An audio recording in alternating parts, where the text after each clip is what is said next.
Media, bekal ilmu Islam.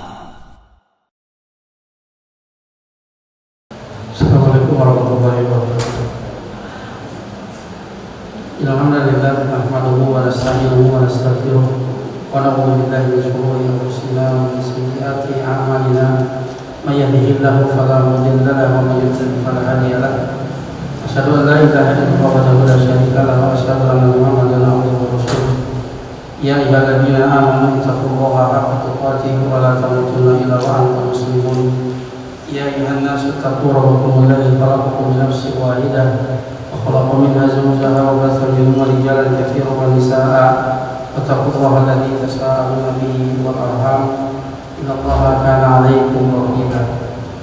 Ya ayyuhalladzina amanu ittaqullaha wa qulu qawlan sadida yuslih lakum a'malakum wa yaghfir lakum dhunubakum wa may yuti'illaha wa rasulahu faqad faza fawzan 'azima.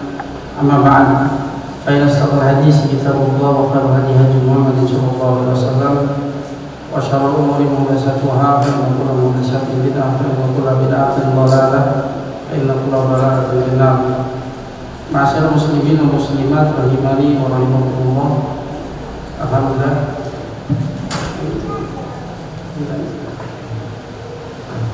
kita masih dipertemukan di majelis ini, lanjutkan pembahasan kita tentang Asmaul Husna dengan kitab Walillahil Asmaul Husna wa Rububiyah yang ditulis oleh Syekh Abdul Aziz bin Nasir Al-Julayi rahimahullah. Pada sore ini insyaallah kita akan membahas di antara nama Allah Ta'ala Ar-Rafiq yang maha lembut, mirip dengan Al-Latif ya, mirip. Cuma bedanya Al-Latif itu mengandung dua makna, makna khabir wa makna rauf. Al-Latif al-khabir yang mengetahui ilmunya itu mengetahui dengan sedetil-detilnya, juga bimana ar-rauf yang maha belas kasihan, maha lembut kepada hamba-hambanya, itu Al-Latif. Adapun ar-Rafiq ini mengandung satu makna saja, makna ar-rauf yang maha belas kasihan, maha lembut kepada hamba-hambanya.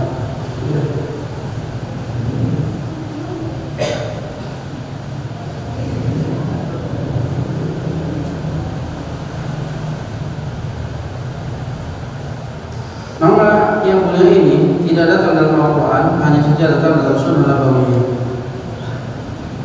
dan yaitu datang dalam hadis riwayat Aisyah radhiyallahu anha.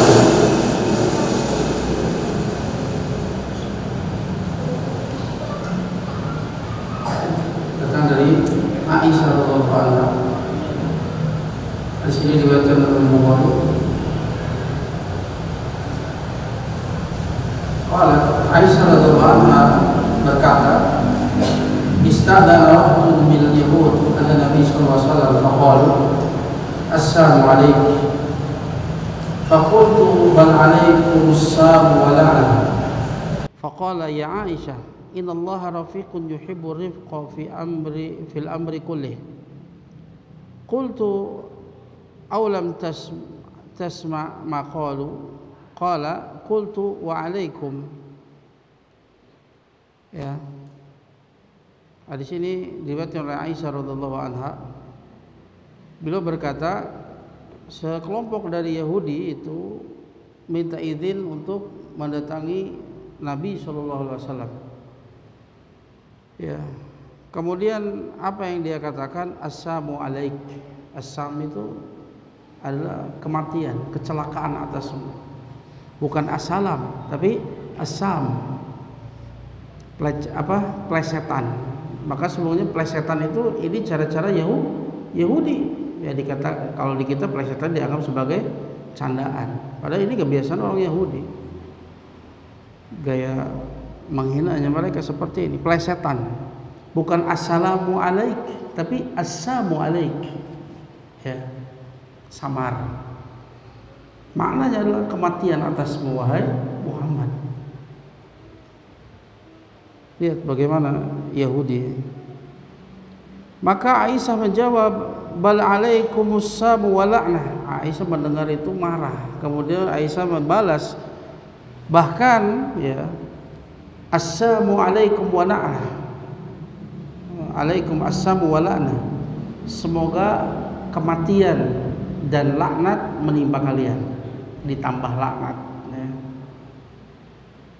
Kemudian Rasulullah SAW menegur Aisyah, ya Aisyah, wahai Aisyah, innallaha rafiqun. Nah, di sini disebutkan sesungguhnya Allah itu maha lembut, yuhibbu rifqa fil amri kullih, dia mencintai kelembutan di dalam seluruh urusan.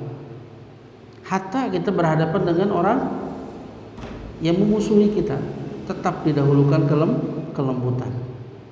Jangan sampai sikap unuf kita, sifat keras kita menghalangi kita dari tetap berbuat lembut, karena di sana banyak faidah ya, dari sifat lembut tadi.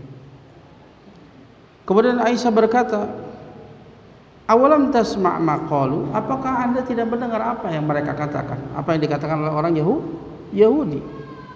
Qala Rasulullah SAW menjawab, ya Rasul mendengar, dan Rasul hanya menjawab wa alaikum, atas kalian juga. Ketika orang Yahudi mendoakan kematian, kecelakaan untuk Rasul, maka Rasul hanya menjawab wa alaikum, begitu juga atas kalian. Lihat bagaimana lembutnya Rasulullah sallallahu alaihi wasallam. Ya, Rasulullah SAW mengajarkan kepada Aisyah tentang kelembutan. Nah, di sana disebutkan innallaha rafiqun, sesungguhnya Allah itu yang maha lembut. Dan datang juga riwayat yang lain ya, di sana disebutkan juga innallaha rafiqun yuhibbu ahlar rifqi wa innallaha yu'ti 'alal rifqi ma la yu'ti 'alal unfi. Sesungguhnya Allah rafiq, sesungguhnya Allah maha lembut, dia mencintai orang-orang yang lembut, dan sesungguhnya Allah memberikan kepada sifat kelembutan apa yang tidak Allah berikan kepada sifat unfi. Unfi kebalikan dari rifq, yaitu sifat kasar, sifat tergesa-gesa, kasar, tergesa-gesa, sembrono, itu unuf, keras ya. Maka Allah memberikan kepada sifat kelembutan apa yang tidak Allah berikan kepada sifat keras, tergesa-gesa ya.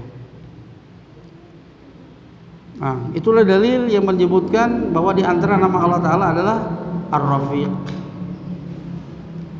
Adapun Ar-Rifqu ya, Ar-Rifqu yang terkandung dalam nama Allah Ar-Rafiq adalah sifat Ar-Rifq. Ar-Rifqu ya, kata Al-Lais di dalam Lisanul Arab, beliau menjelaskan ar-rifqu lainul janib wa latafatul fi'li wa sahibuhu rafiq. Ar-rifqu itu lainul janib. Lain itu lembut ya. Lain itu lembut, sahal, mudah, terudat, sahal, mudah ya, bil qaul wa bil fil, dengan ucapan maupun dengan perbuatan. Walatofah, latofatul fi'l, perbuatan itu lembut ya, bertahap, sedikit demi sedikit, tidak sekaligus, lembut ya. Yang ini seringkali tidak dirasakan oleh hambanya ketika Allah memberikannya. Itu secara bahasa. Adapun makna pada hak Allah Ta'ala, berkata Imam Ibnu Qayyim Ta'ala dalam nuniyahnya, huwa rafiqu yuhibbu ahla rifq bal yu'tihim birrifqi fawqa amani. Dia adalah ar-rafiq, maknanya yuhibbu ahla rifq, dan dia mencintai orang-orang yang berbuat lembut, bahkan dia memberikan kepada mereka dengan sebab kelembutan tersebut fauqa amani, di atas apa yang menjadi angan-angan mereka. Sebagaimana tadi disebutkan bahwa Allah memberikan kepada sifat kelembutan apa yang tidak Allah berikan kepada sifat kasar. Yang mendatangkan keberkahan, sifat kelembutan itu mendatangkan keberkahan. Berkata Syekh As-Sa'di rahimahullah taala, wa min asma'ihi ar-rafiq fi af'alihi wa syar'ihi. Di antara nama Allah taala adalah ar-rafiq, yang maha lembut, fi af'alihi, di dalam perbuatan-perbuatannya, wa syar'ihi, juga di dalam syariatnya. Lembut. Bahkan syariatnya itu mengandung kelembutan, kemudahan-kemudahan, keluasan-keluasan. Wa hadza qad uhidha min qauli sallallahu alaihi wasallam fil hadis sahih. Dan ini semua diambil dari sabda Rasul sallallahu alaihi wasallam dalam hadis yang sahih, ya. Ya. Dan hadis ini adalah hadis diriwayatkan oleh Imam Ahmad dan disahihkan oleh Syekh Albani dalam Sahih Jami'. Rasul bersabda, "Innallaha rafiqun yuhibbu ala rifq wa innallaha yu'ti 'alal rifqi ma la yu'ti 'alal unfi." Sesungguhnya Allah yang maha lembut, Dia mencintai orang yang berbuat lembut, dan sesungguhnya Allah memberikan kepada sifat kelembutan apa yang tidak Allah berikan kepada sifat kasar. Unf, al-unf.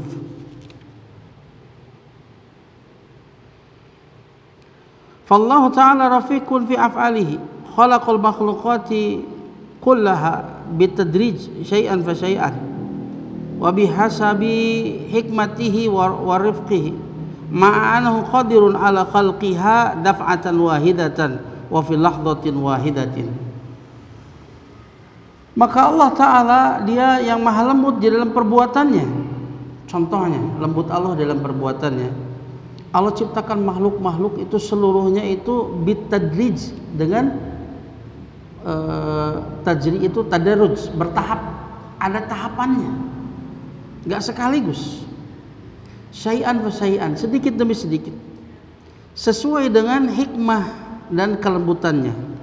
Padahal Allah Ta'ala maha mampu untuk menciptakan makhluk tersebut daf'atan wahidah, sekali saja. Allah maha mampu. Innama amruhu idza arada syai'an ayyaqula lahu kun fayakun. Urusan Allah itu kalau Allah menghendaki sesuatu, Allah hanya mengatakan kun, maka jadilah itu. Allah sangat bisa untuk menciptakan itu daf'atan wahidah, sekali ciptaan saja, bisa langsung. Fi lahdhatin wahidah, dalam satu saat saja. Allah maha mampu, akan tapi Allah tidak lakukan itu. Tapi Allah lakukan dengan bertahap, ada tahapannya. Termasuk tahapan kehidupan kita, bertahap. Dan ini diantara kelembutan Allah Subhanahu wa Ta'ala. Makanya tatkala kita di perut ibu kita, itu tidak langsung tiba-tiba menjadi besar. Nah, itu kasihan nanti ibu kita, dia akan kesakitan. Akan tetapi Allah tumbuhkan kita itu perlahan-lahan. Ada fase-fasenya, di mana pertama Allah jadikan itu kita hanya sebagai sekedar nutfah saja, setetes mani tercampur antara sperma dengan ovum.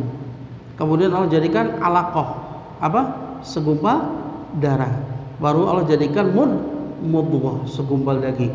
Baru kemudian Allah bentuk, kemudian membesar. Ini kelembutan Allah Subhanahu wa Ta'ala, ya. Dan Allah tidak jadikan kita langsung besar. Ketika lahir kita bayi itu dalam keadaan kecil, kemudian di luar baru kita berkembang sampai sebesar ini. Coba lah memborojol sagede kieu, sakita leuwih. La haula wala quwata illa billah. Ini menunjukkan kelembutan Allah Subhanahu wa Ta'ala. Ya. Begitu juga dalam kehidupan kita nih, kita kecil ya. Kita tumbuh gigi saja kan enggak semua kan. 7 orang ngeteng. Wah, bahaya 7 orang ngeteng. 2 heula. Kenapa? Sakit kan? Biasanya anak itu kalau tumbuh gigi itu sakit, demam dia. Tapi perlahan-lahan. Coba langsung orang ngeteng Bang. Dikasihin lembut. Allah maha lembut. Allah jadikan kita dalam keadaan lemah, kemudian Allah jadikan kita kuat, kembali menjadi lemah. Allahu alladzi khalaqakum min dha'fin tsumma ja'ala min ba'di dha'fin quwwah tsumma ja'ala min ba'di quwwatin dha'fan wa syaibah. Allah yang telah menciptakan kalian dalam keadaan lemah. Itu kecil kita lemah. Kemudian Allah jadikan setelah lemah itu kuwah, menjadi kuat. Ketika remaja kita kuat. Tsumma ja'ala min ba'di quwwatin dha'fan wa syaibah. Kemudian Allah jadikan setelah kuat itu menjadi lemah dan beruban. Lemah dan beruban. Maka uban ini tanda, ya, tanda ya, berakhir perjalanan. Ya. Bagaimana Allah ciptakan kita itu sedikit demi sedikit, tadrij, ya, dengan bertahap, sesuai dengan hikmahnya, sesuai dengan kelembutannya. Padahal Allah sangat mampu untuk menciptakan segala sesuatu itu sekali saja, dalam waktu, ya, dalam sekali waktu. Allah sangat mampu. Waqala itu, dan juga beliau mengatakan, Ibnu Qayyim mengatakan, Syekh Asadi, ya, masih ucapan Syekh Asadi. Syekh Asadi mengatakan, wa man tadabbara makhluqati wa tadabbara syara'i'a kaifa ya'ti biha syai'an ba'da syai'in syahada min dzalika ajabal ajib. Barang siapa yang mentadaburi makhluk-makhluknya dan mentadaburi syariat-syariatnya, bagaimana Allah mendatangkan semua itu sedikit demi sedikit, maka dia akan menyaksikan pada hal tersebut perkara yang sangat ajaib, ya, ajaib sekali. Fal muta'anni alladhi ya'til umura birifqin wa sakinatin wa wiqarin ittiba'an li sunanillahi fil kauni wa ittiba'an li nabihi sallallahu alaihi wasallam fa innahu kana hadha hadyuhu wa tariquhu tatayassaru lahu al-umur wa bil akhassi alladhi yahtaju ila amri nasi wa nahyihim wa irsyadihim fa innahum mudtirun ila rifqil waliyin wa kadzalika man adahul khalq bil aqwalil basha'ah wa sana lisanahu an musyatamatihim dafa'a an nafsihi bi rifqin wallayinin in dafa'anhu minal adahum ma la yandafi'u bi muqabalatihim bi misli maqalihim wa fi'alihim wa ma'a dhalika faqad kasaba ar-raha wa tuma'ninah war razanah wal hilm. Berkata juga Syekh Asadi, ya, barang siapa yang menyaksikan itu, dia akan menyaksikan perkara yang ajaib. Al-muta'anni, ya, Allah adalah zat yang al-muta'anni, yang maha hati-hati. Muta'anni itu artinya hati-hati. Tidak, kebalikannya adalah ajalah, gurung gusuh. Allah maha hati-hati, maha hati-hati, tegurung gusuh, tidak cepat-cepat untuk menghukum, tapi dia yang maha berhati-hati, yang mendatangkan segala perkara itu birifkin, dengan kelembutan, dengan bertahap, dengan hati-hati, wasakinatin, dengan penuh ketenangan, wawiqorin, ya, ya, dan penuh, ya, maknanya mirip, ya, wiqor, ya, sakinah juga, ya, penuh ketenangan, tegurung gusuh, ya, tidak ceroboh tapi penuh perhitungan, mengikuti sunnah Allah di dalam kauni dan mengikuti sunnah nabinya sallallahu alaihi wasallam. Ya, segala sesuatu itu Allah senantiasa ciptakan dengan sebab akibat, dan ada proses, selalu ada proses. Dan ini adalah hidayahnya dan juga jalannya, di mana Allah Ta'ala mudahkan urusan-urusannya. Yang terkhusus lagi yaitu, ya, orang-orang yang butuh yang butuh kepada memerintah manusia dan melarang manusia dan membimbing manusia. Ini lebih butuh kepada sifat rifq. Tatkala kita berdakwah, kita lebih butuh lagi sifat ar-rifq, sifat hati-hati, tenang, tidak ceroboh, sifat sabar, ya, lembut di dalam berdakwah. Lebih butuh lagi kepada orang yang memerintahkan manusia, melarang mereka dan memberikan petunjuk kepada mereka. Maka perkara ini, ya, maka sungguhnya orang tersebut mutirun ila rifqi wal lin. Orang tersebut sangat butuh kepada sifat rifq dan sifat lin, sifat kelembutan. Begitu juga orang yang disakiti oleh makhluk dengan ucapan yang buruk, akan tetapi dia tetap menjaga lisannya dari mencela mereka, dan dia membela dirinya dengan cara yang lembut, cara yang halus, ya. Maka gangguan manusia pun akan tertolak dengan sendirinya, ya, dan lebih baik penolakannya daripada kemudian dia membalas mereka dengan ucapan dan perbuatan yang semisal. Maka tatkala manusia menyakiti kita di dalam dakwah, maka jangan balas dengan ucapan dan perbuatan yang sama, jangan. Tapi balas dengan sifat rifq, hati-hati, tenang di dalam menghadapinya, penuh perhitungan, dengan sifat tetap lembut, ya, tetap lembut,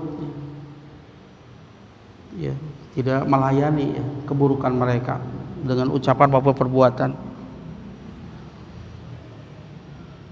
Bersama dengan hal itu, sungguh kalau dia seperti itu, maka dia akan mendapatkan rohah, mendapatkan ketenangan, rileks menghadapinya, tidak stres, rohah.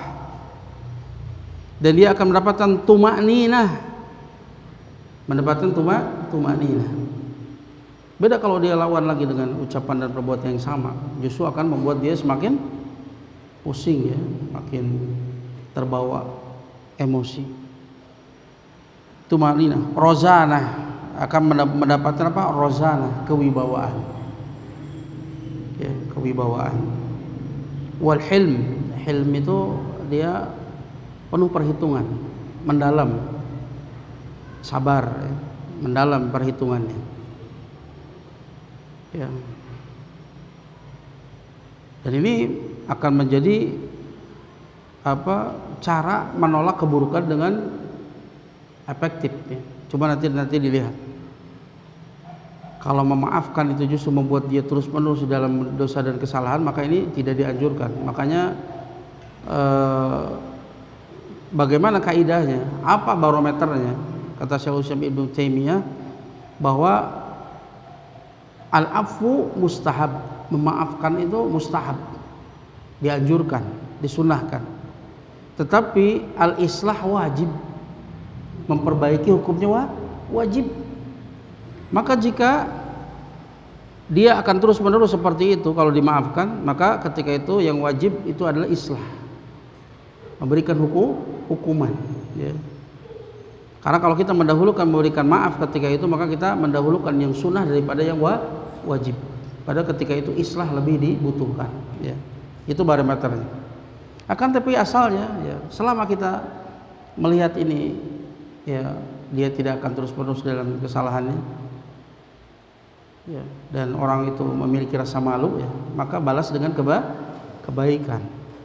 Sebagaimana Allah berfirman, la tastawil hasanatu walas sayyi'ah, tidak sama kebaikan itu dengan keburukan. Idfa' billati hiya ahsan, maka balaslah keburukan dengan kebaikan. Fa idzal ladzi bainaka wa bainahu adawatun ka'annahu waliyyun hamim. Kalau keburukan itu dibalas dengan kebaikan, maka tiba-tiba orang yang ada permusuhan denganmu tiba-tiba menjadi seolah seperti teman yang dekat. Ya. Wa ma yulaqaha illal ladzina sabaru. Tidak ada yang mendapatkan anugerah seperti itu kecuali orang yang sabar. Wa ma yulaqaha illa dzu hadzin azim. Dan tidak ada yang mendapatkan, yang diberikan anugerah seperti itu kecuali orang memang ditakdirkan mendapatkan bagian yang besar dari pahala kesabaran. Ya, maka ini diantara cara jitu untuk membalas, ya, keburukan yang orang lain lakukan, terutama dalam medan dakwah. Kita dibutuhkan untuk lebih sabar, balas dengan kelembutan, ya.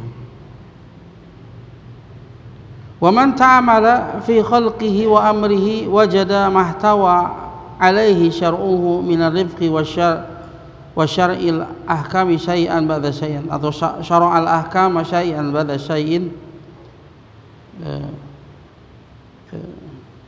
min ar-rifqi wa syar'il ahkami syai'an ba'da syai'in wa jarayaniha ala wajhi sa'ati wa yusri wal yusri wa munasabatil ibad wa ma fi khalqihi minal hikmah idh khalaqal khalqa atwara fanaqalahum min halatin ila ukhra bihikamin wa asrarin la tuhitu bihal uqul. Barang siapa yang mengamati pada penciptaan dan perintah Allah Ta'ala, maka dia akan mendapatkan apa yang terkandung di dalam syariatnya berupa arif. Dalam syariat ini terkandung kelembutan. Kita diperintahkan untuk berbuat lembut, ya. Ya. Bahkan syariat pun adalah syariat yang lembut. Ya. Ittaqullah mastata'tum, bertakwalah kepada Allah sekemampuan kalian. Sholli qa'iman fa illam yastati fa qa'idan fa illam yastati fa bi janbin. Salatnya berdiri, jika tidak mampu maka duduk, jika tidak mampu maka berbaring. Lihat bagaimana syariat yang lembut, ya, yang mudah, ya, bagi semua yang pemeluknya. Maka dalam syariat ini dia akan melihat kelembutan dan akan melihat pensyariatan hukum itu sedikit demi sedikit.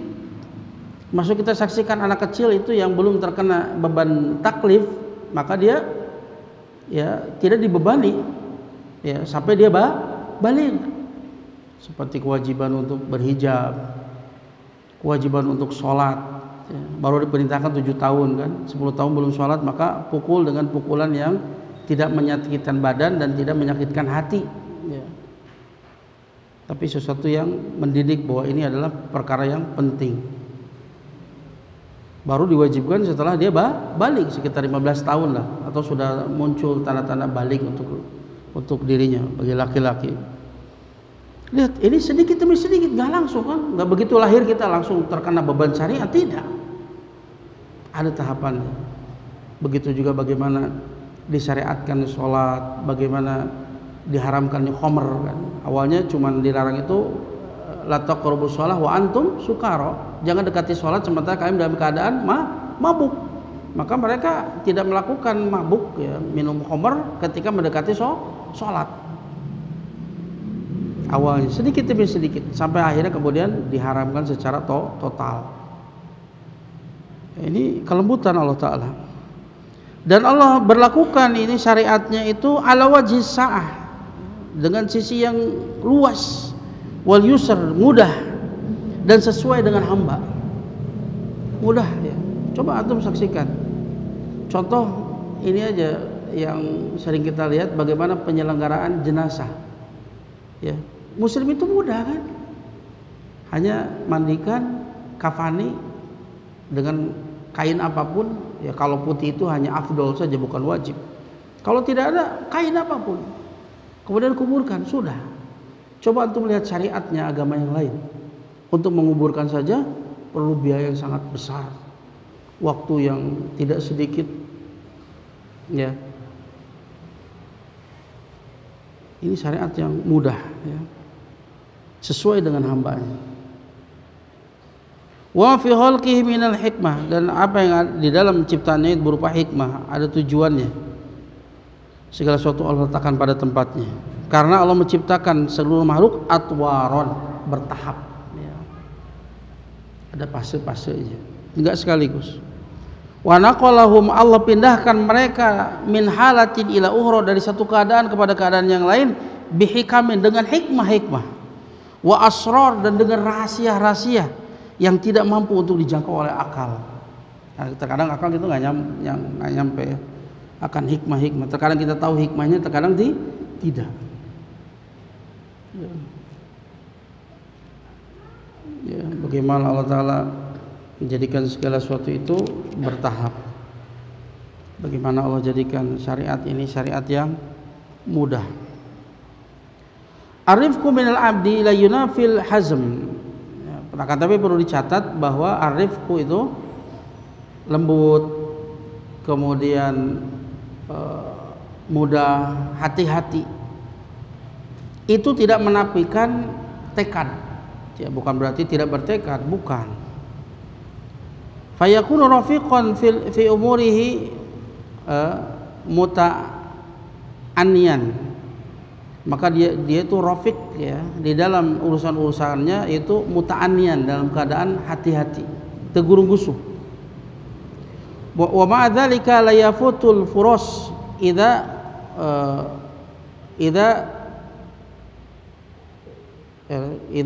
sunihat. Dia hati-hati, tapi bersamaan dengan itu ya tidak meluputkan kesempatan. Ketika ada kesempatan dia tidak diluputkan ya, jika dia ada. Wala yuhmiluha idza uridat, dan dia tidak mengabaikannya jika ditawarkan kepadanya. Jadi itu sifat rifqu itu bukan berarti jadina lalai, bukan. Kehati-hatian itu bukan berarti menafikan kita mengambil kesempatan, bukan itu ya. Tapi namanya rifqu itu mengambil kesempatan pada waktunya, seperti memetik buah tepat ketika dia sudah matang. Nah, itu namanya. Adapun ajalah tergesa-gesa seperti memetik buah sebelum matang. Nah, itu mah gurung-gusuh ngaranna. Maka itu diperlukan ilmu, kesabaran. Tunggu waktunya. Dan juga bukan maknanya adalah al-kasal, malas ya. Atau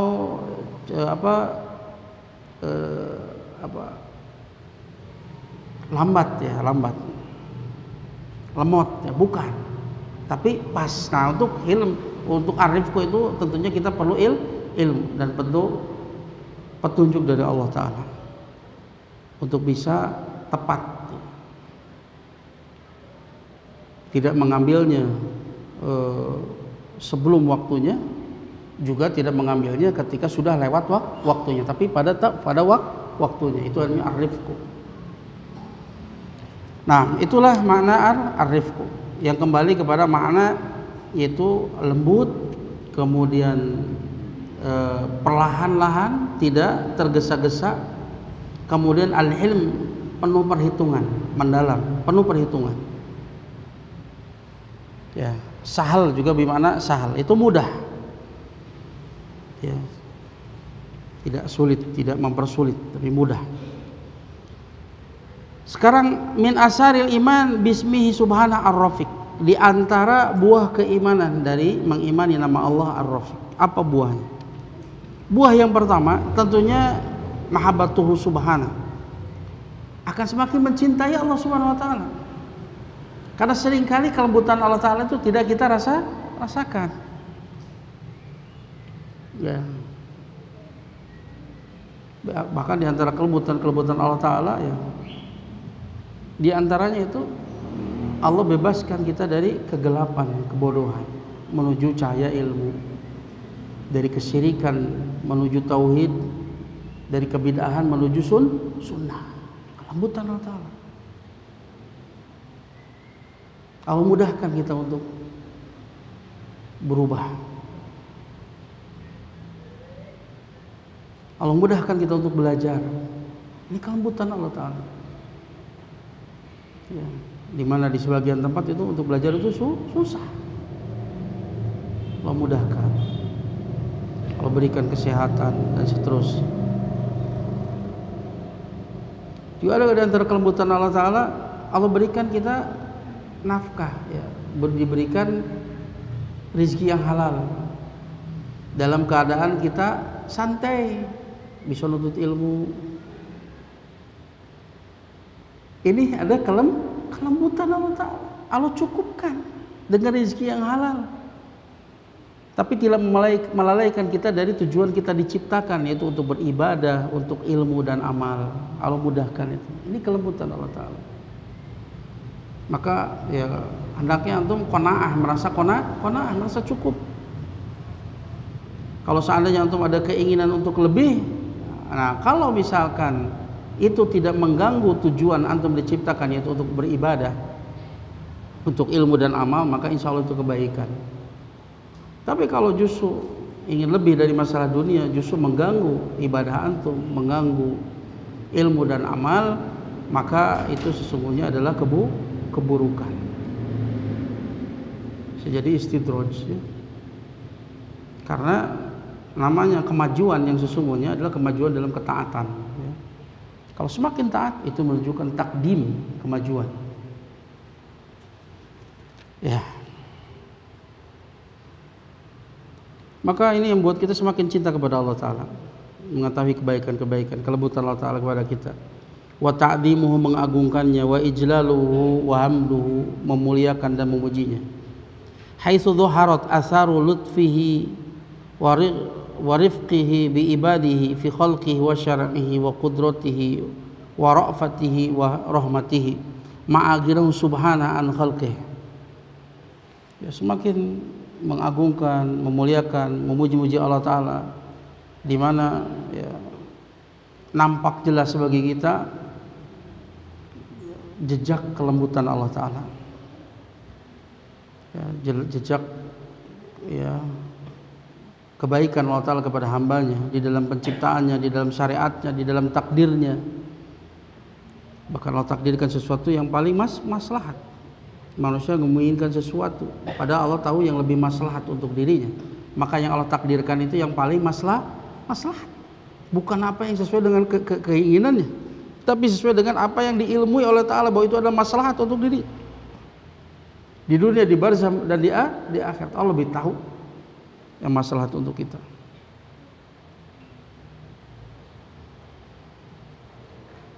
Ya. Dalam kebaikannya, rahmatnya. Padahal Allah Ta'ala ghinahu, bersamaan dengan ghinahu, maha tidak butuhnya Allah kepada kita. Dalam hadis Muslim Allah Ta'ala berfirman, ya ibadi law ana awalakum wa akhirakum wa insakum wa jinakum kanu ala atqa qalbin rajulin wahidin minkum mazada dzalika fi mulki syai'a. Ya ibadi law ana awalakum wa akhirakum wa insakum wa jinakum kanu ala afjari qalbin wahidin minkum ma naqasa dzalika min mulki syai'a.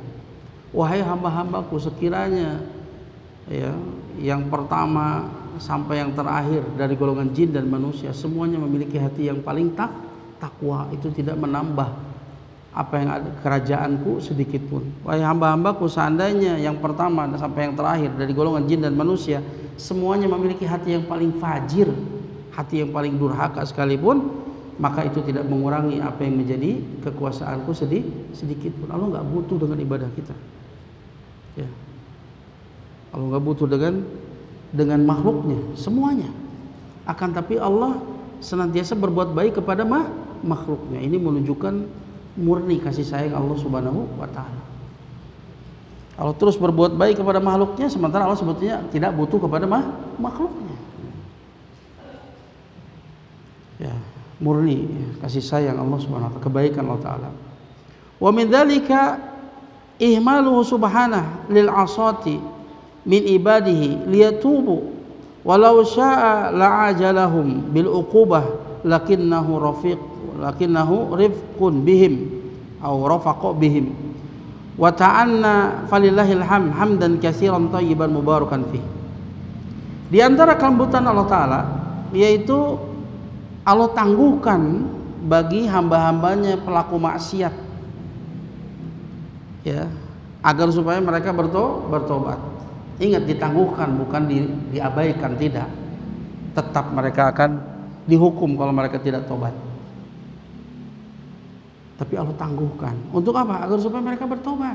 Allah tidak segera mengadab. Kalau Allah segera mengadab, tidak akan ada satu makhluk hidup pun yang ada di muka bumi ini. Ya, binasa semuanya.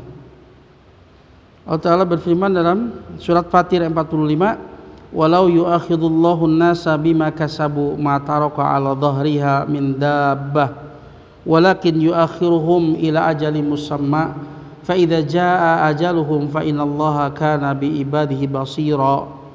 Seandainya Allah menghukum manusia disebabkan apa yang mereka lakukan, berbuat salah langsung dihukum,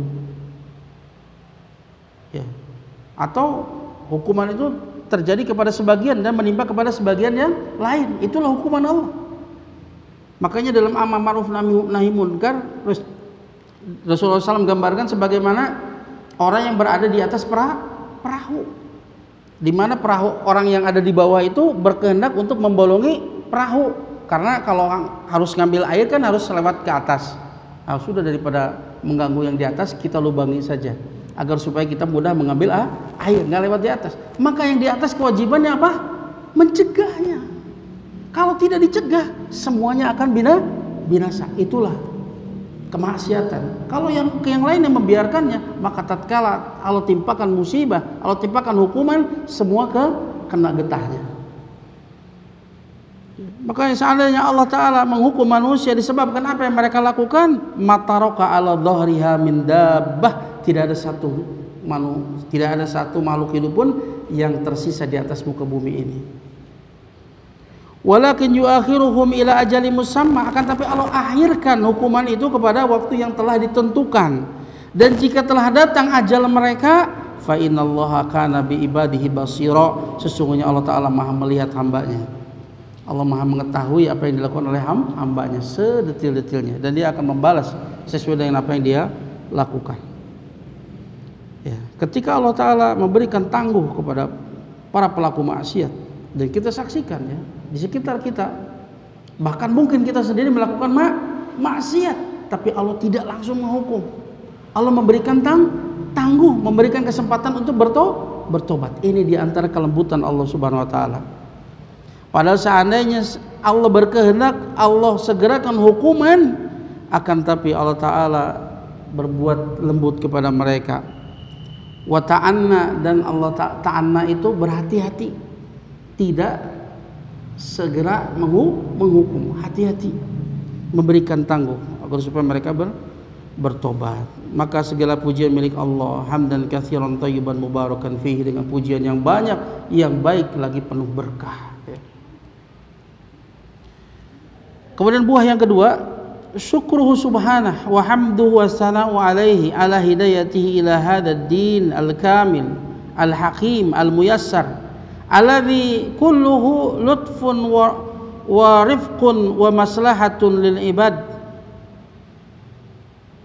Buah yang kedua, mengenal nama Allah Ar-Rafiq yang maha lembut, ini membuahkan rasa syukur kita. Kita akan semakin bersyukur kepada Allah Ta'ala, memujinya, menyanjung-nyanjungnya atas hidayahnya, hidayah Allah kepada agama yang sempurna ini, agama yang hakim, yang meletakkan segala sesuatu pada tempatnya, yang adil, al-muyassar, agama yang dimudahkan, yang seluruh agama ini adalah lutfun, kelembutan, warifqun, ya, kemudahan, wa maslahatun, dan maslahat. Semuanya ini adalah maslahat untuk hambanya. Allah nggak butuh dengan ibadah kita, semua maslahat kembali kepada diri kita sendiri. Kita yang butuh untuk mengikuti syariat ini. Semuanya kembali untuk kemaslahatan kita. Ini adalah pemberian Allah Ta'ala. Min asari rifqihi subhanahu bi ibadihi ma syara'a lahum minar rikhas asy-syar'iyyah allati turfa'u anhumul haraj. Di antara jejak dari kelembutan Allah Ta'ala kepada hambanya, itu Allah syariatkan kepada mereka rukhsah syar'iyyah, rukhsah yang dengannya diangkatlah kesulitan bagi mereka. Contoh ketika kita safar, maka kita diberikan rukhsah untuk mengqashar salat yang 4 rakaat menjadi 2. Bukankah itu menunjukkan maha lembutnya Allah Subhanahu wa Ta'ala? Karena ketika safar itu qit'atun minal adab, satu potong dari adab.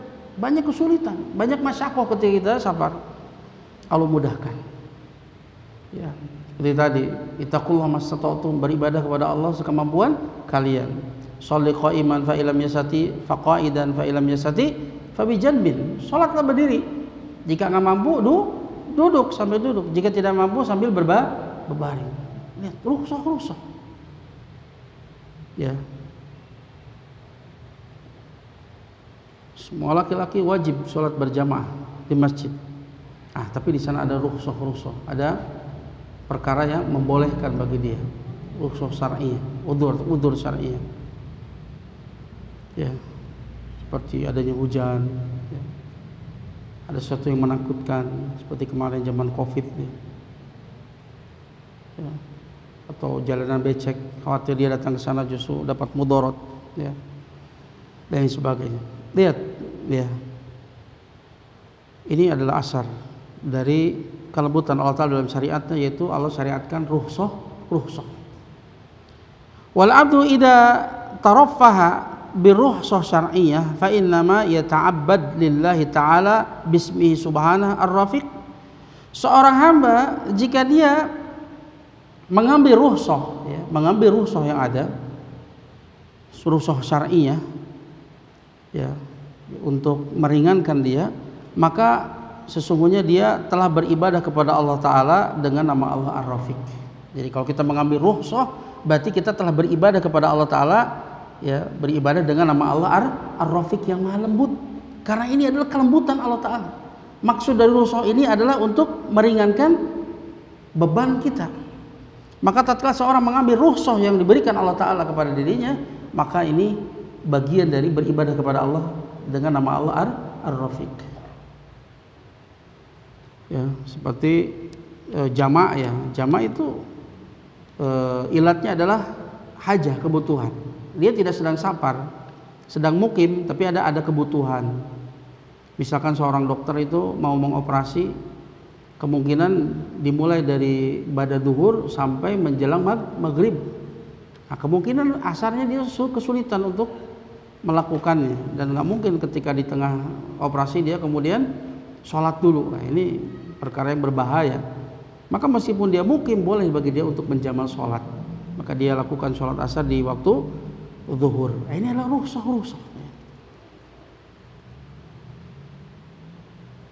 Ya.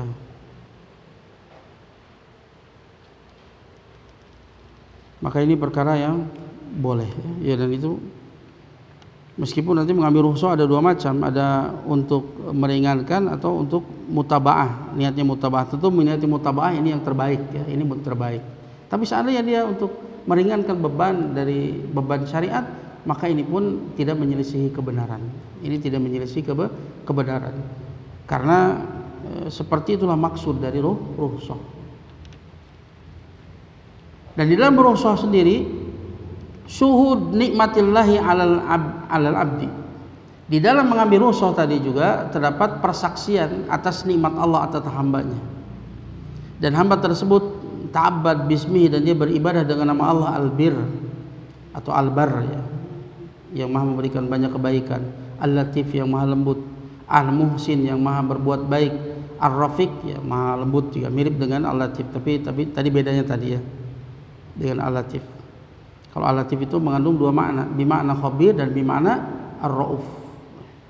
Maka seringkali Al-Latif itu digandingkan dengan Latiful Khabir. Adapun ar-rafiq maknanya ar-rauf saja. Fa innahu rafiqun yuhibbur rifqa, karena sungguhnya Allah itu maha lembut, mencintai kelembutan, mencintai kemudahan.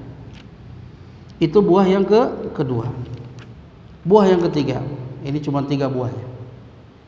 Buah yang ketiga, at-takhalluq bi sifatir rifq wa ta'anni fil umur ma'an nafsi wa ma'al khalqi bal hatta ma'al adu kama jaa fil hadisi Aisyah. Buah yang ketiga dari mengimani nama Allah Ar-Rafiq yang maha lembut, yaitu kita berakhlak dengan sifat kelembutan. Wa ta'anni, ta'anni itu berhati-hati, itu gurung gusuh, berhati-hati, sabar, penuh perhitungan ya, baik urusan-urusan yang menyangkut dirinya maupun menyangkut makhluk, bahkan ketika itu berkaitan dengan musuh sekalipun. Kita berusaha untuk bersifat lembut, tidak terpancing emosi, apalagi ketika berdakwah ya. Jangan terpancing emosi, balaslah keburukan dengan kebaikan. Maka tiba-tiba orang yang ada permusuhan dengan kita tiba-tiba akan menjadi seperti teman yang sangat dekat ya. Sebagaimana datang dalam hadis Aisyah yang sudah berlalu, ketika orang Yahudi itu datang kepada Rasulullah SAW dan dia mengatakan apa? Assalamu alaik, semoga kematian atas dirimu wahai Muhammad. Itu luar biasa ya, orang Yahudi itu, pelesetannya itu. Kemudian apa jawaban Aisyah? wa alaikumussamu wal la'nah, bagi kalian kematian dan juga laknat. Tapi kata Rasul jangan, karena sungguhnya Allah itu rafiqun yuhibbur rifqa fil amri kulli. Allah itu yang maha lembut, dia mencintai kelembutan dalam seluruh perkara, hatta berhadapan dengan musuh. Kepada Rasulullah, awalam tasma' qaulahum, apakah Anda tidak mendengar ucapan mereka? Maka kata Rasul apa? Aku sudah mengatakan qultu wa alaikum. Rasul hanya menjawab wa alaikum, atas kalian juga.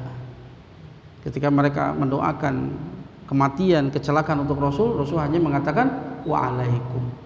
Begitu juga atas kalian. Ya. Dan telah datang banyak nas ya, yang menganjurkan untuk berbuat lembut, bahkan banyak nas-nas yang memuji atas pelaku orang yang berbuat kelembutan tadi. Ya. Di antaranya apa yang datang di awal pembahasan tadi ya, sudah kita sebutkan tentang nama Allah yang mulia ini. Di antaranya itu sabda Rasulullah SAW, yakni hadis riwayat Muslim. Rasul bersabda, "Innar rifqa la yakunu fi syai' illa zanah, wa la yunza'u min syai' illa syanah." Ya, sesungguhnya kelembutan itu tidaklah ada dalam sesuatu kecuali dia akan menghiasinya. Jadi kelembutan itu tidaklah dia ada dalam sesuatu kecuali dia akan menghiasi sesuatu tersebut. Tatkala kita berdakwah, tatkala kita bermuamalah, kalau di sana ada kelembutan, maka kelembutan itu akan menghiasinya. Wala yunza'u min syai' illa syana, dan tidaklah dicabut kelembutan itu dari sesuatu illa syana, kecuali akan menjadikan buruk sesuatu tersebut. Dalam dakwah, di dalam muamalah, kalau tidak ada kelembutan maka itu akan memperburuk.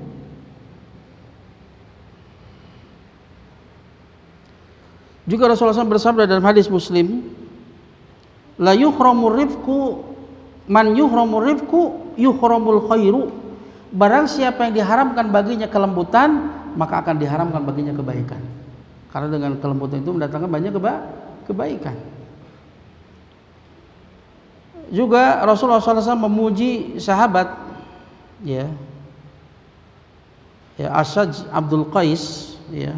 Rasulullah SAW mengatakan, inna fika la khoslataini yuhibbuhumallahu wa rasuluh al-hilma wal anat. Kata Rasulullah SAW, sesungguhnya pada dirimu wahai Asad bin Qais, sesungguhnya pada dirimu benar-benar ada dua perangai, ada dua karakter yang Allah dan Rasulnya mencintai. Dua karakter tersebut apa? Al-hilm wal anat. Al-hilm itu penuh kehati-hatian, penuh perhitungan, sabar, tidak tergurung gusuh. Wal anat juga yang anat itu artinya hati-hati. Anat itu hati-hati. Al-hilm penuh perhitungan, sabar. Al-anat hati-hati, tergurung gusuh. Wa awlan nas bil hilmi warif walin ahlu wa dzawul arham. Dan manusia yang paling berhak untuk mendapatkan sifat hilm kita, sifat sabar kita dengan keburukannya, hati-hati kita, penuh perhitungan, dan sifat arif ya berhati-hati, tidak tergesa-gesa. Juga sifat lin, sifat lembut. Orang yang paling berhak siapa? Keluarga, terutama orang tua. Juga orang yang memiliki kaitan rohim dengan kita, saudara-saudara kita. Rasulullah SAW bersabda dalam hadis diriwayatkan oleh Ahmad, disahihkan Syekh Al-Albani dalam Sahih Jami', "Idza aradallahu bi ahli baitin khairan adkhala alaihimur rifqa." Jika Allah menghendaki untuk keluarga itu kebaikan, Allah akan masukkan kepada mereka ar-rifqa, kelembutan. Maka kalau dalam sebuah keluarga itu terbina kelembutan antara suami istri, antara orang tua dengan anak, maka itu tanda kebaikan. Allah menginginkan kebaikan di rumah tersebut, ya, di antara keluarga. Kalau di sana ada kelembutan. Maka idza aradallahu bi ahli baitin khairan adkhalahu alaihim rifqa. Jika Allah menghendaki kepada ahlul bait, keluarga itu kebaikan, Allah akan masukkan kepada mereka rifqa, sifat lembut. Ya.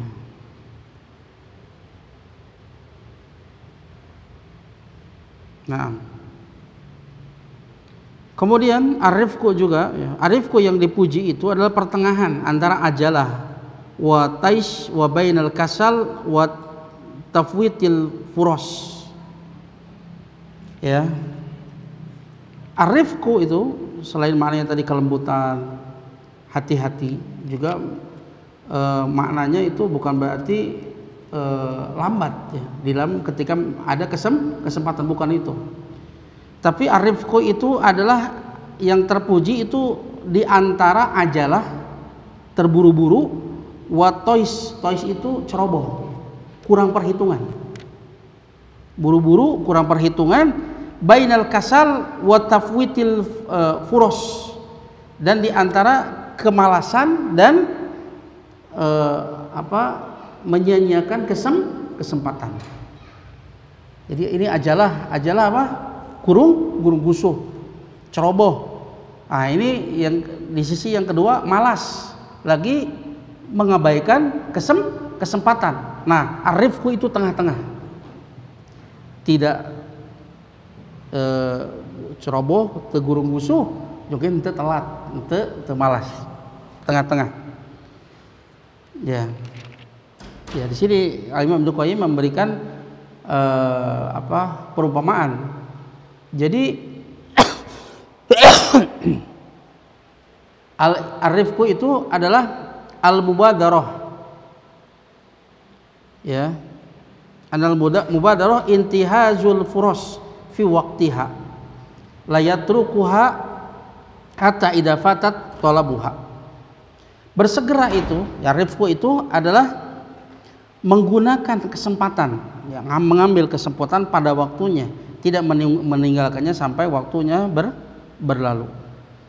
Jadi ibaratnya seperti orang yang kalau mengambil buah itu tepat ketika buah tersebut sudah matang, itu namanya rif. Adapun ajalah, tergesa-gesa, seperti orang yang mengambil buah yang belum matang, can asak geus diala, itu ajalah namanya. Adapun kasal, ya, kasal tadi, ya, itu atul furos, menyanyiakan kesempatan, itu dia mengambil ketika buah tersebut sudah hilang. Nah, itu maka arifku itu pertengahan. Maka ini dibutuhkan apa? Hilm, kematangan di dalam bertindak, sabar, tunggu, sabar, kemudian matang di dalam bertindak. Kapan waktunya yang tepat? Itu namanya arifku. Ya, karena di antara mana arifku adalah al-anah. Al-anah itu berhati-hati, tapi bukan berarti berhati-hati itu sampai kemudian nanti telat. Ya, bukan itu maksudnya.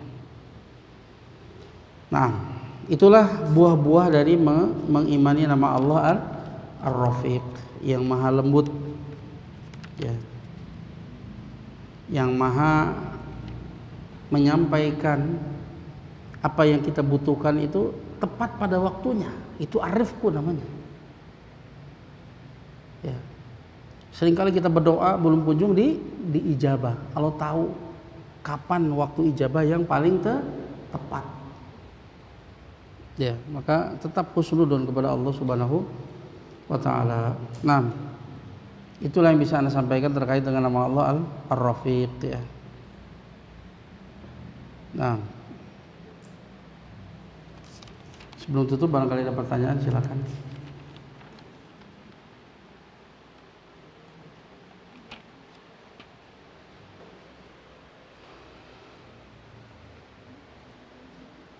Ya. Ada pertanyaan? Iya, Pak.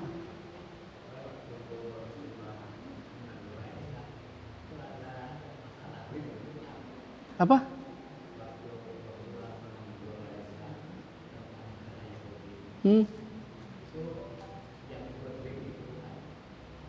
Kelembutan. Ya, kan tadi orang Yahudi mengatakan asyam alaik, ya, kematian atasmu.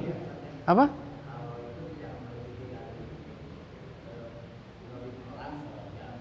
Membalas, ya. Membalas sesuai. Jangan melebihi. Cukup wa alaikum, begitu juga atas kalian. Nah, itu baru adil. Ya. Seperti itu. Itu juga ya masuknya ke dalam arifku, ya, adil, ya. Jadi tidak berlebihan ketika membalas. Ya, masuk ke dalam arifku juga itu, Pak. Ya. Makanya arifku itu memang harus dengan ilmu, ya. Matang, ya. Kata kepada musuh, ya. Jangan terpancing, terpancing. Tetap lembut, ya. Ya. Ada lagi pertanyaan? Ya.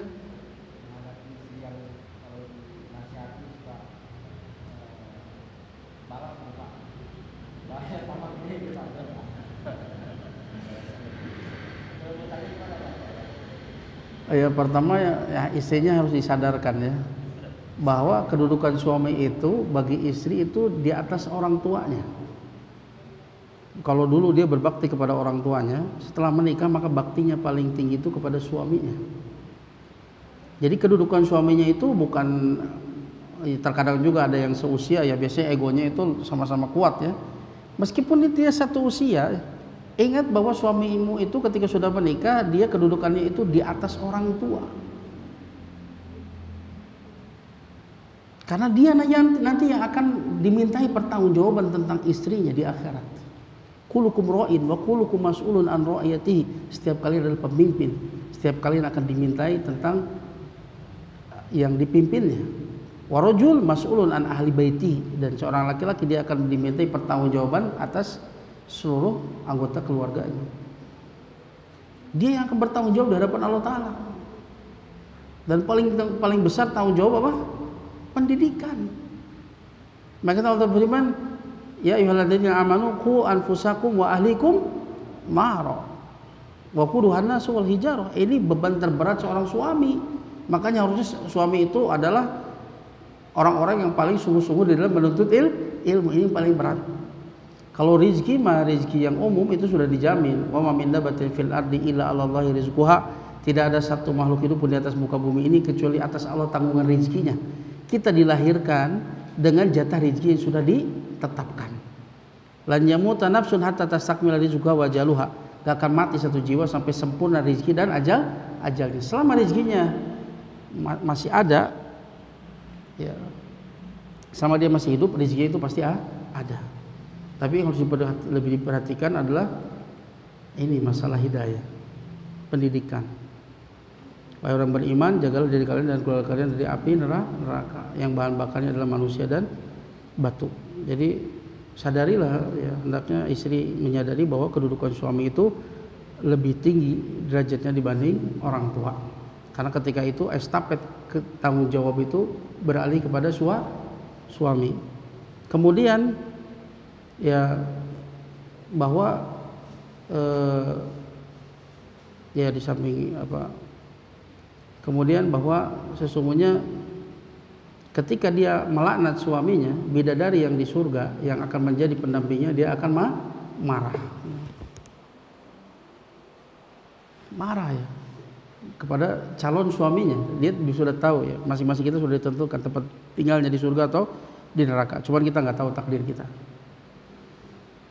Ya, kemudian ya tentunya, ya, seorang istri itu, ya, ketika suaminya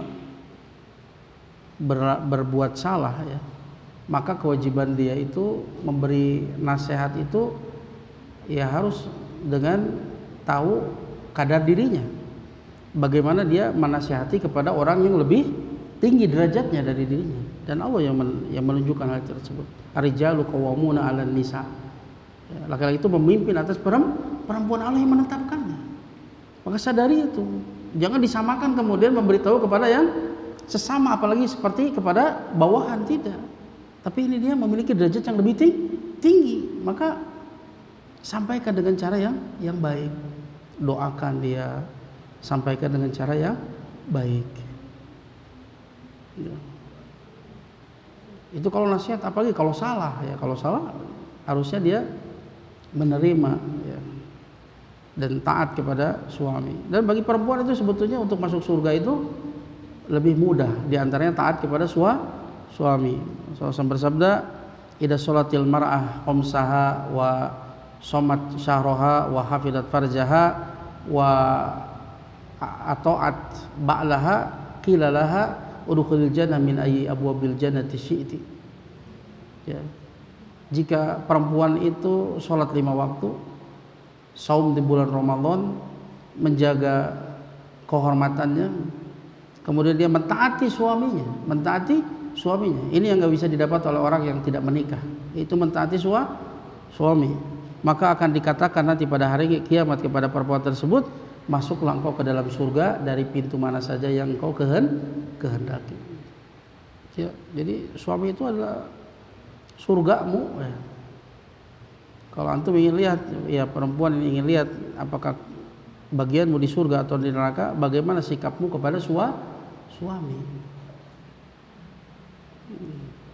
Dan bagi suami kewajiban dia adalah untuk mendidik. Di antara caranya ya tadi, bawa dia ke kajian untuk menyamakan visi dan misi, menyamakan frekuensi cara berpikirnya agar sama, sehingga terjadi rumah tangga di atas ketakwaan, saling mengingatkan ya, dijalin di atas ketakwaan. Ada watawasobil haq watawasobil sabr di dalam rumah tangganya. Kalau tidak di atas ketakwaan, maka pasangan kita akan jadi musuh nanti. Allah berfirman, al-akhillau yawma idzin ba'duhum li ba'din adu illal muttaqin. Orang yang saling mencintai nanti pada hari kiamat akan menjadi musuh. Sebagian akan menjadi musuh atau sebagian yang lain akan saling menyalahkan, kecuali orang-orang bertakwa. Ya, orang yang saling menasehati di dalam kebenaran dan kesabaran. Oh ta'ala, itu ya. Nah, ada lagi? Ya.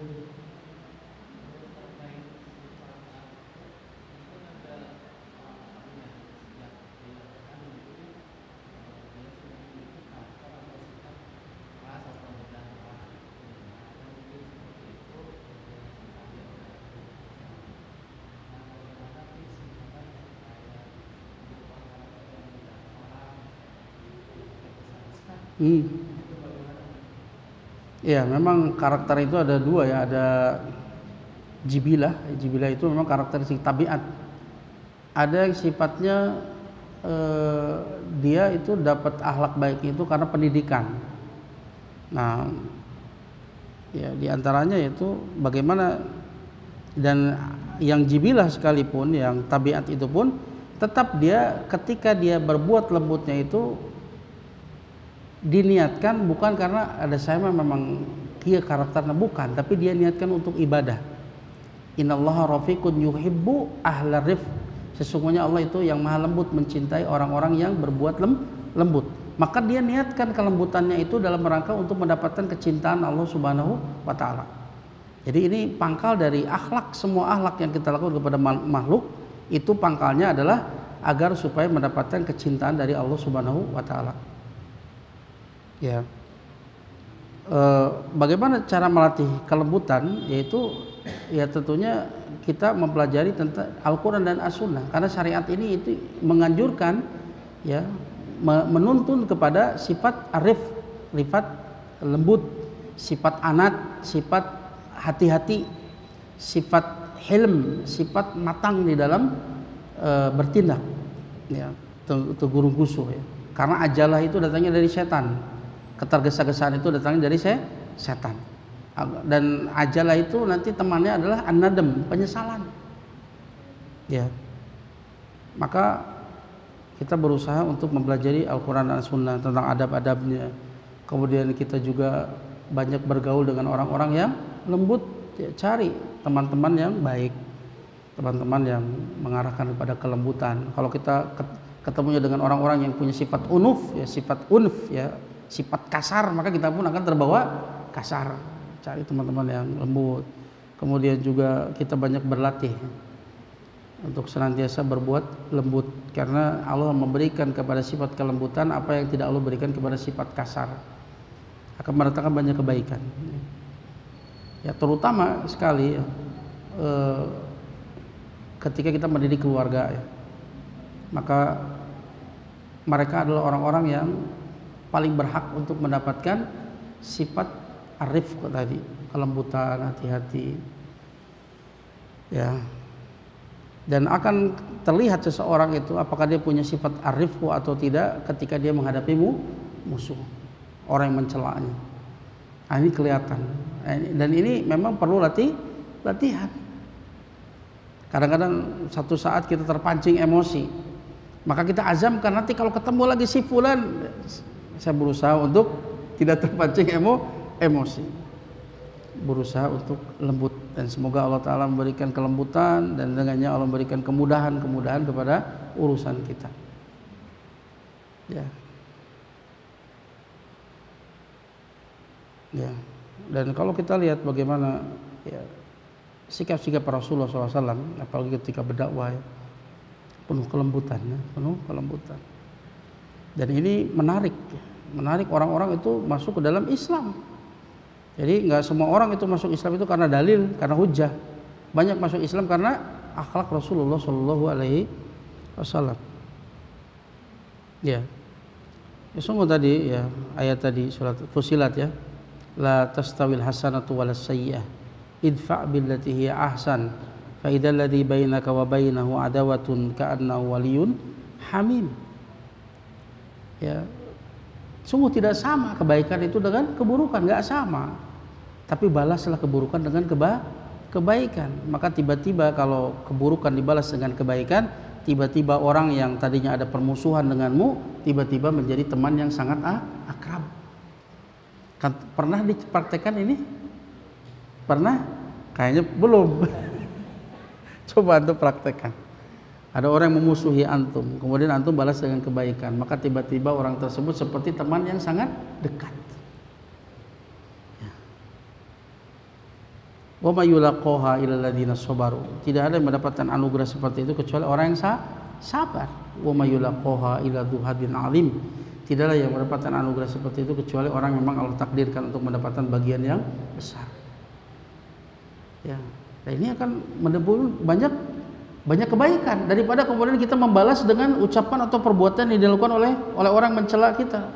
Itu biasanya bukan tambah baik, malah tambah buruk. Justru makin membuat kita pusing, ya. Punya musuh itu nggak enak. Tapi kalau seperti itu kita balas keburukan dengan kebaikan, plong, nggak ada dendam dalam hati ini. Kalau dia masih punya dendam itu urusan dia. Tapi kita sudah tidak ada dendam. Rohah, dia akan mendapatkan rohah, tenang, nyaman dalam hatinya, tumakninah. Dan dia akan mendapatkan kewibawaan. Dia punya wibawa. Dan orang yang berbuat buruk kepada kita, kita mampu untuk membalasnya, tapi kita memaafkan, maka orang tersebut akan senantiasa malu kepada kita. Ya. Maka itu memiliki dampak yang besar, ya, di dalam membalas keburukan, sehingga mendapatkan kebaikan yang lebih banyak. Ya, itu ya. Nah, ada lagi?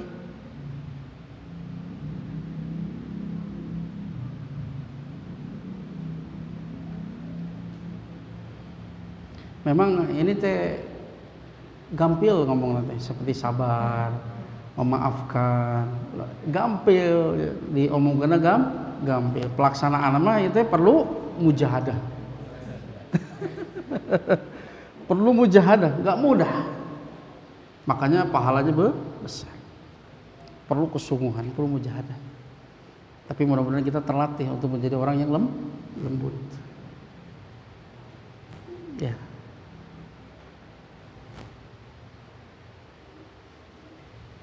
Ada pertanyaan? Ya, silakan. Gimana yang supaya tidak musuh, Pak? Ya, musuh. Ya, itu kok perlu latihan, ya, karena biasanya kan ayah siredeg gitu. Rusuh gitu. Rusuh gitu. Ya, itu tadi bahwa ingat ajalah itu minasyaiton. Ketergesaan itu datangnya dari syaiton. Dan dia itu qarinul nadam, itu adalah teman karibnya penyesalan. Banyak orang yang guru-guru itu akhirnya dia menyesal. Maka itu harus jadi pelajaran. Maka ya berusaha untuk memiliki sifat anat ya, atau rifqu tadi ya. Tidak tergesa-gesa, kemudian matang keputusannya, dipikirkan cek sunama di beuweung diutahkeun, diuji ya, apakah ini sesuatu yang baik atau tidak, betul-betul dipikirkan. Ya, ingat bahwa ajalah itu dari syaitan.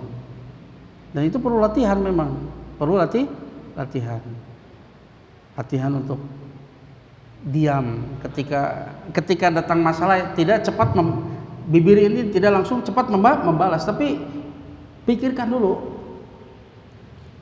apa yang harus dilakukan. Jangan sampai nanti kalau terlepas begitu saja lisan itu ya bahaya ya. Akan membuat kita menyesal. Terutama lisan ya. Lisan itu mudah sekali untuk kemudian dia lepas kontrol. Ya, ada juga banyak berdoa ya, banyak berdoa. Dan ya di antara kendali yang paling kuat ya dari semua maksiat, semua kesalahan, yaitu zikrullah, mengingat Allah. Jadi ketika seseorang itu zikrullah, itu mengingat Allah, itu menjadi sifat bagi dia, ini akan mencegah dia dari perbuatan buruk dan akan mendorong dia untuk berbuat perkara-perkara yang baik. Kalau dia senantiasa zikrullah, dan zikrullah itu tidak hanya dengan lisan, nggak harus kemana-mana bawa tasbih, tidak.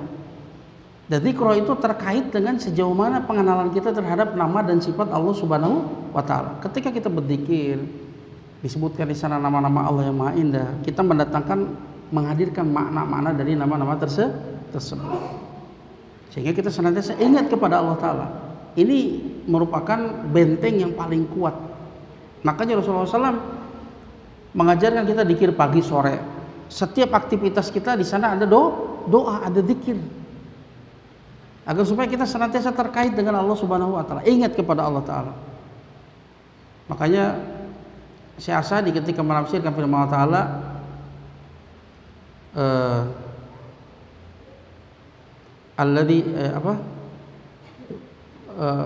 qad aflaha man tazakka, sungguh beruntung orang yang mensucikan jiwanya.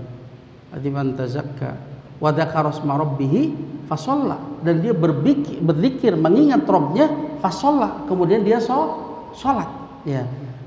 Kata beliau, kemudian dia berzikir mengingat Rabbnya ketika itu menjadi sifat, kata dia. Jadi karakter bagi dia untuk senantiasa mengingat Rabbnya, menghadirkan makna-makna yang terkandung dalam nama-nama Allah yang Maha Indah dan sifat-sifatnya yang Maha Tinggi. Kemudian kalau dia zikir itu menjadi sifat baginya, maka ini akan senantiasa mendorong dirinya untuk berbuat baik. Di antara perbuatan baik yang paling agung adalah sholat. Makanya yang menjadi kebiasaan favoritnya orang-orang soleh apa? Sholat. Berarti untuk sholat. Dan ini mencegah dia dari perbuatan maksiat. Ya. Kalau dia senantiasa berzikir kepada Allah, mengingat Allah Ta'ala dimanapun dia berada, maka ini akan mendorong dia untuk berbuat baik dan menghalangi dia dari perbuatan maksiat. Ya. Maka di situ penting bagi kita untuk mengetahui tentang makna-makna dari nama-nama Allah yang Maha Indah, mengetahui makna dari sifat-sifat Allah Ta'ala yang Maha sempurna, sehingga zikir kita itu zikir yang berkualitas. Salat kita pun jadi salat yang berkualitas. Inna sholata tanha 'anil fahsya'i wal munkar. Sesungguhnya salat itu mencegah dari perbuatan keji dan munkar. Kalau kita memahami ya, bacaannya, memahami zikir-zikir yang ada di dalamnya. Ya. Maka orang yang senantiasa menjadikan zikir itu menjadi sifat baginya, insya Allah orang tersebut akan terjaga. Ya, orang tersebut akan terjaga. Mudah baginya untuk melakukan kebaikan, dimudahkan untuk meninggalkan keburukan-keburukan. Ya, Itu ya. Nah, ada lagi? Nah, tidak ada ya? Kalau tidak ada kita cukup sampai di sini. Terima kasih atas segala perhatiannya. Mohon maaf atas segala kekurangannya. Semoga yang sedikit ini diterima sebagai amal soleh di sisi Allah Ta'ala. Semoga dengan ini kita diampuni dosa-dosa kita. Naktafi bihadzal qadri astaghfiruka subhanaka Allahumma wa bihamdika asyhadu an la ilaha illa anta astaghfiruka wa atubu ilaik. Assalamualaikum warahmatullahi wabarakatuh. Am Media, bekal ilmu Islam.